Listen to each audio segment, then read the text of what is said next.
ese wari uzi ko iyo umugore agiye gucura hari ibimenyetso bigaragara ku mubiri we? Hari ibimenyetso byinshi bigaragaza ko umugore agiye gucura, ariko akenshi abagore bamwe na bamwe ntabwo babyitaho. Abagore bamwe na bamwe nyine barabibona bavuga ati okay, ibintu bisanzwe, ibintu biri guhinduka.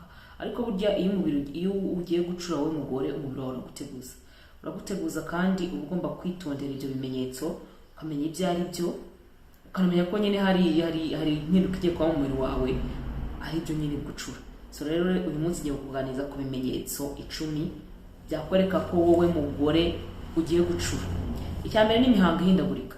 Tuvuge ushobora kuba usanzwe uri regire n'abantu bagira amatariki adahinduka cyangwa se n'iminsi idahinduka y'ukwezi kwabo, ariko all of the sudden ukajya kubona ukabona utangiye guhinduka, ukabona utangiye kujya mu mihango 2 mu kwezi, 3 mu kwezi, ukabona bimaze nk'amezi 3 bitaza, ukajya kubona ukabona biraje bimaze nk'ibyumweru 2, ukabona bimaze biragiye birabuze, nka nyuma y'igihe runaka ukabona biragarutse, wategereza ko byagiye, utegereza ko rimwe na rimwe wasamye. Rero iyo imihango yatangiye guhindagurika nyine ukwiza cyangwa se uko chain yayo iteye uko imeze, ako kanya uba kuhita umenya ko ugiye gucura. Ngo ndavuga mu myaka wera kuri 40 kuzamura ari n'abacura 36 35 twarayibonye bitewe nyine na genetically, ngo ni gene z'umuryango wabo. Ikindi ni ukumva ubushyuhe bwinshi mu mubiri wawe, byo bita hot flashes. Hari ukuntu uba urimo kurya ukumva urashyushye cyane, ndabivuga bihagaze bijya bibaho tumama bijya bibaho by'amagombere nyine, akavuga se kucyuha cyane, ajya gupimisha umuvuduko sanga warazamutse, ariko nyuma none biragaruka. Ndamubwira ariko nyamaze ni ibingibi kwinjira muri menopause, ati oya ntabwo ari ibyo. Rero all of the sudden here, nyuma na nyuma aza gusanga ko nibyo bibitera.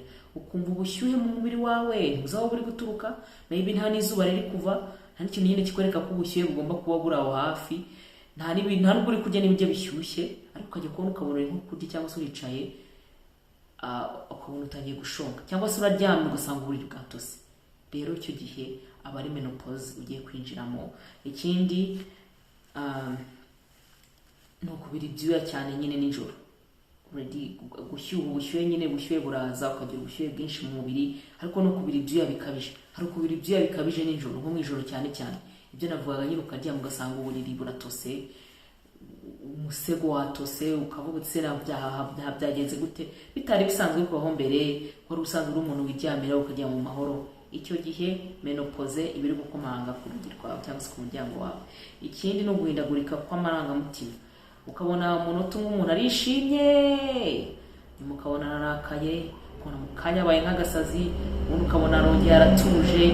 Sometimes ugatekereza ngo afite bipolar, ariko ntabwo aba ari ibyo nyine, aba ari guhinduka kw'amarangamutima, ibyo bita mood swings, kubera ko nyine umuntu agiye gucura. Rero ibyo nabyo biri mu bintu bigaragaza ko umugore agiye gucura. Ubwo niba ufite mama wawe ujya kubona ukabona ararakaye, wari umeze nk'umuntu warayishimye, ukabona igihe kimwe ararakaye, ukabona igihe kimwe arishimye cyane, ukabona atuje cyane, umenya ko nyine ugomba guhita umenya ko ari muri menopause, ubwo ari kujya mu myaka mikuru, nyine imyaka abantu ari majorite nyine itangiraho menopause. Ikindi ni ukugabanuka kwa libido ku bantu batayizi, ni ubushake bwo gukora imibonano mpuzabitsina ku bagore. So iyo gatangiye kugabanuka cyane, ubwo nyine nabwo menopause bayaje, batangiye kwinjira muri menopause. Niyo mpamvu iyo mood swings cyangwa se uko guhindagurika kw'amarangamutima nako kuzana nyine ni ukagabanuka kwa libido, kuko akenshi hari igihe ubona umuntu ahirima ukajya ubona ahora arakaye. By'umwihariko ngira ibyanteye gutekereza, hari ukuntu umuntu abona nk'umukecuru, cyangwa se yajyaga abona nk'umukecuru akabona nyine ahora arakaye, ukajya urabeza ko uyu mukecuru cyangwa se nk'umubyeyi utari uzi ko nyine arakara, ukabona yararakaye, ukavuga ariko uyu muntu ko ntari muzi gutya, hari ubwo byagenze bite? So icyo gihe rero nicyo kiba cyabiteye, batangiye kwinjira muri menopause. Ikindi ni ukuma mu myanya y'ibanga, ubwo kubera ko turabizi ko ovulation izana n'ururenda, cyangwa se n'igihe cyo gutegura imihango, process n'iriya circle yabyo bizana n'ururenda. Ubwo rero iyo uri mu gihe cya menopause haruma, kurinda ntiruba rukiza ngo ruhoroshye, nareba amatemba muzi yose aza mu myanya y'imyibarukiro cyangwa se mu myanya y'ibanga ntabwo aba akiza, rero bigatuma nyine uhora wumaganye mu myanya yawe y'ibanga. Ikindi ni ukubura ibitotsi cyangwa gusinzira nabi. Hari ugusinzira amasaha makeya, rimwe na rimwe ukajya mu muriro ukabona biranze, rimwe na rimwe ukagandagurika koko byanyabyo, ukagandagurika ugashaka ibitotsi ukabibura. Ariko nyamara abamama bakunda nko gusenga bo bajya guhugira mu masengesho akenshi, ariko hari abamama nyine baba basanzwe batakora ibintu byo gusenga cyane, ariko ugasanga buri bitotsi, ugasanga nyine yirirwa nyine asinzira nabi buri joro, buri bitotsi. Icyo gihe rero nabwo nyine ni ikimenyetso kikwereka ko uri kwinjira muri menopause. Ikindi ni ukongera ibiro by'umubiri. Rimwe na rimwe hari abantu babyibuha cyane iyo bari kujya muri menopause, hari abantu babyibuha cyane, ukabona umuntu nyine wari umuze ari nk'agati ananutse, ariko ujya kubona ukabona nyuma y'igihe runaka ukabona yarabyibushye cyane, arabyibushye cyane, ukagira ubwo wibaza ariko uyu muntu byamugendekeye bite, ese uyu muntu uko mbona ahinduka. So nicyo rero ni ibyo bintu biba byabayeho, nizo mpinduka ziba kugenda ziba ku mubiri w'umugore kandi agomba kwambara. Ikindi ni ukunanirwa cyane cyangwa se no gucika intege. Abagore benshi bari mu gihe cya menopause bacika intege bakananirwa cyane bitewe n'izo changement ziri kuba mu mubiri. Rero iyo niba uri kubona mama wawe ari mu myaka mikuru none ukabona ananirwa cyane, aracika intege cyane, menya ko nyine menopause iri ku muryango. Ikindi ni ukwibagirwa vuba cyangwa kubura concentration. Ni nko ukaba waruzi umuntu umuzi nka ambitienne, ariko ukajya kubona ukabona umuntu wahindutse ntagikora ikintu ngakirangize, ntagikora ikintu ubone nyine ari concentré, ubone nyine icyo ashaka gukora, ukabona arahuzagurika, ukabona yaracanganyukiwe, nyine ukajya ubona utwo tuntu tukagenda tunotifying, urwa noticed by it, then none rimwe na rimwe ukafata si ibintu bibaho, ni probleme mentale n'amadepression yateye n'ibiki. Ariko nyine icyo ni icyo gihe ni menopause biri kuza. So ibyo ni ibimenyetso byakwereka ko ugiye gucura. Ndakeka birasobanutse kandi ni ibintu bibaho, la majorité bibabaho, ni ibintu bigaragara, biri obvious.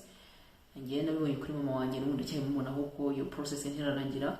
So niba nawe ubona kuri mama wawe, nubona mama wawe ari behaving like this, menya ko ari muri urwo rugendo, kandi n'urugendo rutoroha, ntabwo ari urugendo rworoha na gato. Urugendo rurimo uburibwe, ni urugendo rurimo guhinduka, ni urugendo rurimo ibintu byinshi biri bizarre bitandukanye. So rero biba byiza abantu dufashemo ababyeyi bacu nyine kugira ngo tubarekeze muri urwo rugendo rwo guhinduka, kuba gutangira menopause cyangwa se gucura. Biba byiza nyine dufashije ababyeyi bacu kugenda muri urwo rugendo neza, ukamenya n'ibyo ugomba kumugaburira, utanza baganirizaho yo kurya umuntu agomba kurya nyine mu gihe cya menopause, cyangwa se kugira ngo umufashe kugira ngo izo ife zose ziri kuza zitamwangiza cyane, cyangwa se zitazamusigira n'ubundi burwayi nyuma y'uko niyo menopause ibaye.